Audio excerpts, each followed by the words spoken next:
لبنانی تنظیم حزب اللہ نے اسرائیلی وزیراعظم نتنیاہو کو نشانے پر رکھ لیا۔ حزب اللہ نے خفیہ ڈرونز کے ذریعے اسرائیلی وزیراعظم نتنیاہو کی رہائش گاہ کی تصاویر حاصل کر لی، جس کے باعث اسرائیلی فوج الرٹ ہو گئی۔ بین الاقوامی خبر رساں ادارے کی رپورٹ کے مطابق اسرائیلی وزیراعظم نتنیاہو کی رہائش گاہ کی تصاویر منظر عام پر آنے کے بعد اسرائیلی فوج چوکس ہو گئی ہے۔ اسرائیلی اخبار اسرائیل ہیوم نے اسرائیلی وزیراعظم کی رہائش گاہ کی ڈرون سے لی گئی تصویر کے سلسلے میں اتوار کے روز اطلاع دی کہ حزب اللہ نے تل ابیب کے شمال میں واقع کیسریا میں نتنیاہو کی رہائش گاہ کی فوٹیج حاصل کرنے کے لیے خفیہ ڈرونز کا استعمال کیا۔ رپورٹ کے مطابق اسرائیلی فوج کے عہدیداروں کی جانب سے شبہ ظاہر کیا جا رہا ہے کہ یہ تصاویر حزب اللہ نے جاسوسی ڈرون سے حاصل کی ہیں۔ اسرائیلی اخبار کی رپورٹ کے مطابق اسرائیلی فوج کا کہنا ہے کہ اس امکان کو مکمل طور پر مسترد نہیں کیا جا سکتا کہ حزب اللہ نے گھر کی تصاویر لینے کے لیے ایک چھوٹا ڈرون لانچ کیا ہے۔ رپورٹ کے مطابق بصری تصدیق کی کمی کے باوجود فوج اور فضائیہ کی حکام نے ایک چھوٹی بغیر پائلٹ کے فضائی گاڑی UAV کے لانچ ہونے کے امکان کو رد نہیں کیا۔ یاد رہے کہ ایرانی دارالحکومت تہران میں حماس کے سربراہ اسماعیل ہنیہ کی شہادت اور حملے کے دوران شہید ہونے والے حزب اللہ کے کمانڈر فواد شکر کی شہادت کے بعد حزب اللہ نے اسرائیل سے بدلہ لینا شروع کر دیا ہے۔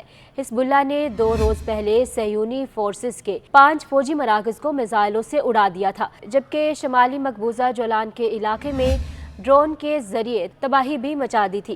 حزب اللہ لبنان کی وار انفارمیشن کمیٹی کے حوالے سے رپورٹ دی گئی تھی کہ حزب اللہ نے شمالی مقبوضہ فلسطین میں صہیونی حکومت کے 5 فوجی مراکز پر میزائل حملے اور توپوں سے گولہ باری کی۔ رپورٹ کے مطابق حزب اللہ نے اعلان کیا تھا کہ غزہ کے مظلوم عوام اور فلسطین کے استقامتی محاذ کی حمایت میں اس نے شمالی مقبوضہ فلسطین میں غاصب صہیونی حکومت کے برقِ ریشہ فوجی مرکز پر گائیڈڈ میزائلوں سے حملہ کیا۔ حزب اللہ کے مجاہدین نے اسی طرح غاصب صہیونی حکومت کے متعدد فوجی چھاؤنی، جلیل دیر نامی فوجی اڈے اور العاصی فوجی مرکز پر میزائلوں اور توپوں سے حملے کیے۔ اسی طرح عام شہریوں پر صہیونی حکومت کی جارحیت کے جواب میں نتواما نامی صہیونی کالونی کی ان عمارتوں کو میزائل حملوں کا نشانہ بنایا جن میں صہیونی حکومت کے فوجی رہتے ہیں۔ حزب اللہ کے کامیاب میزائل حملوں میں درجنوں اسرائیلی فوج ہلاک اور زخمی ہو گئے تھے، جن میں متعدد اسرائیلی فوجیوں کی حالت تشویشناک ہے، جبکہ فوجی مراکز پر حملوں میں اسرائیل کو بھاری مالی نقصان بھی اٹھانا پڑا۔ حزب اللہ نے شمالی مقبوضہ جولان کے علاقے کیلا اور شائل پر بھی حملے کیے۔ حملوں کے بعد صہیونی علاقوں میں خطرے کے سائرن کی آوازیں سنی گئی۔ صہیونی حکومت کے ذرائع ابلاغ کے مطابق مقبوضہ جولان میں شدید دھماکوں کی آواز کے بعد دھوئیں کے بادل اٹھتے دیکھے گئے۔ صہیونی فوج کے ریڈیو نے بھی اعلان کیا کہ ایک خودکش ڈرون شمالی جولان پر گرا، لیکن اس نے اس حملے کے بارے میں مزید تفصیلات نہیں بتائی۔ حزب اللہ کا کہنا تھا کہ شمالی جولان پر ڈرون حملے میں اسرائیل کو بھاری جانی اور مالی نقصان اٹھانا پڑا۔ حزب اللہ نے مقبوضہ جولان پر تازہ ڈرون حملہ ایسی حالت میں کیا جب غاصب صہیونیوں پر ایران اور حزب اللہ کی جانب سے شہید اسماعیل ہنیہ اور حزب اللہ کے کمانڈر شہید فواد شکر کے خون کا بدلہ لیے جانے کا خوف اور وحشت طاری ہے۔ صہیونی ذرائع ابلاغ کا بھی کہنا تھا کہ پورے مقبوضہ فلسطین پر ایران اور حزب اللہ کی انتقامی کارروائیوں کا خوف اور وحشت طاری ہے۔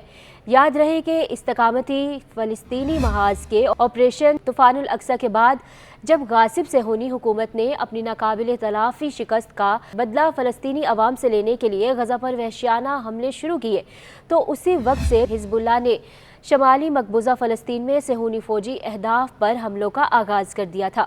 حزب اللہ نے اس وقت سے اب تک غاصب صہیونی حکومت کے درجنوں فوجی اڈوں کو اپنے حملوں کا نشانہ بنایا۔